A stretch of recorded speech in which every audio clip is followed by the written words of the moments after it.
नमस्कार मित्रांनो.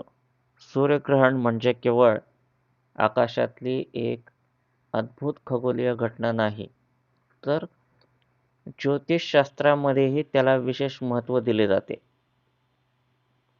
या सूर्यग्रहणाचा तुमच्या राशीवर नेमका प्रभाव काय पडणार? कोणत्या राशींना संधी मिळू शकते? कोणत्या राशींनी सावध राहावे आणि कोणते उपाय करावेत? तर चला आपण आता जाणून घेऊया मेष ते मीन या सर्व 12 राशींवर सूर्यग्रहणाचा संभाव्य ज्योतिषीय प्रभाव. मेष राशी. मेष राशीच्या व्यक्तींनी या काळामध्ये नोकरी, व्यवसाय आणि आर्थिक निर्णयांमध्ये सावधगिरी बाळगणे गरजेचं आहे. घाईघाईने निर्णय घेणे टाळा आणि वरिष्ठांशी किंवा सहकाऱ्यांशी वाद होणार नाहीत याची काळजी घ्यावी. उपाय: रविवारी सूर्याला तांब्याच्या पात्रातून जल अर्पण करा. वृषभ राशी. वृषभ राशीसाठी हे ग्रहण आर्थिक नियोजन आणि कौटुंबिक विषयाकडे लक्ष देण्याचा काळ ठरू शकतो. जुन्या आर्थिक प्रश्नांवर तोडगा काढण्याची पण संधी मिळू शकते. फक्त अनावश्यक खर्च टाळणं गरजेचं आहे. वृषभ राशीच्या लोकांनी आदित्य हृदय स्तोत्र किंवा सूर्यमंत्राचा 108 वेळेला जप करावा. मिथुन राशी. मिथुन राशीच्या व्यक्तींना कामाच्या ठिकाणी नवीन संधी उपलब्ध होऊ शकतात. मात्र बोलताना, संवाद साधताना शब्द जपून वापरणे महत्त्वाचे आहे. गैरसमज निर्माण होणार नाहीत याची काळजी घ्यावी. सूर्यदेवाला लाल फुले अर्पण करा, जेणेकरून आपल्यास त्याचे शुभ फल प्राप्त होईल. कर्क राशी. कर्क राशीसाठी हे ग्रहण मनस्थिती आणि कौटुंबिक संबंधांवर लक्ष देण्याचा काळ असू शकतो. भावनेच्या भरात कोणताही निर्णय घेऊ नका.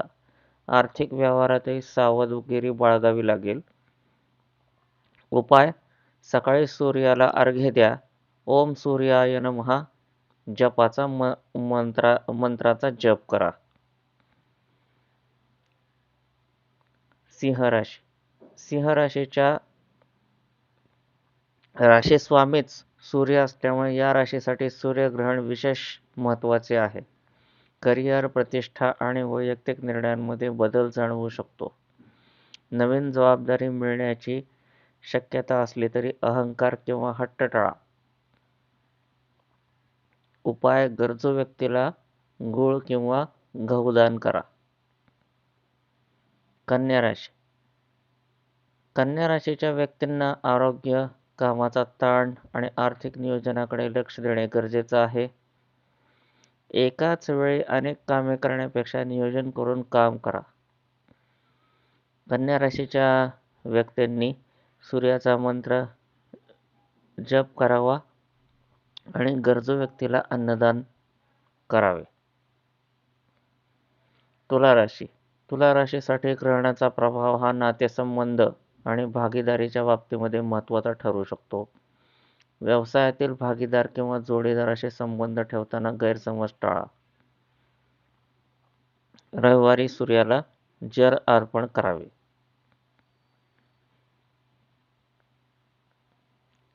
वृश्चिक राशीच्या व्यक्तींनी नोकरी आणि व्यवसायाशी संबंधित निर्णयांमध्ये संयम बाळगला तर बरे होईल.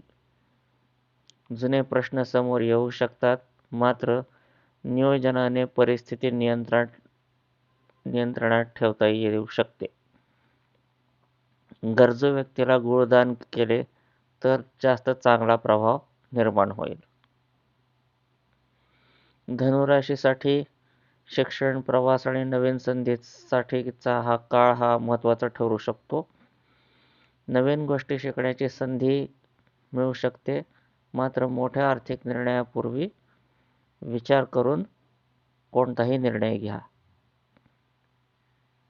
वडीलधाऱ्यांचा आशीर्वाद घ्या, जेणेकरून आपल्याला चांगला प्रभाव पडू शकतो. मकर राशीच्या व्यक्तींनी आर्थिक व्यवहार आणि कर्जाशी संबंधित निर्णयांमध्ये विशेष सावधगिरी बाळगावी. अनावश्यक खर्च आणि जोखमीची गुंतवणूक टाळणे फायदेशीर ठरू शकते. सूर्याला जल अर्पण करा आणि गरजू व्यक्तींना धान्य दान करा. कुंभ राशींसाठी ग्रहणाचा प्रभाव भागीदारी, व्यवसाय आणि वैयक्तिक संबंधांमध्ये जाणवू शकतो. जुने मतभेद दूर करण्यासाठी संवादाचा मार्ग स्वीकारा. सूर्यमंत्राचा जप करावा. मीन राशी. मीन राशीच्या व्यक्तींनी आरोग्य, काम आणि दैनंदिन जीवनातील शिस्तीवर लक्ष द्यावे. कामाचा ताण वाढू नये यासाठी वेळेचे नियोजन करा. रखडलेले काम पूर्ण करण्याची संधी मिळू शकते. गरजू व्यक्तीला अन्नदान करा. लक्षात ठेवा, सूर्यग्रहणाच्या राशींवरील परिणामाबाबतची ही माहिती ज्योतिषशास्त्रावर आधारित आहे. तुमच्या वैयक्तिक कुंडलीनुसार ग्रहणाचा परिणाम वेगळा असू शकतो. त्यामुळे केवळ राशीच्या आधारावर मोठे आर्थिक, वैवाहिक किंवा करिअरचे निर्णय घेऊ नका. मित्रांनो, या सूर्यग्रहणाचा तुमच्या राशीवर काय प्रभाव पडू शकतो हे तुम्हाला आता समजले असेल. अशा प्रकारचं ज्योतिष, पंचांग आणि ग्रह नक्षत्रांच्या माहितीसाठी आपण परत एकदा नवीन व्हिडिओमध्ये भेटूया. धन्यवाद.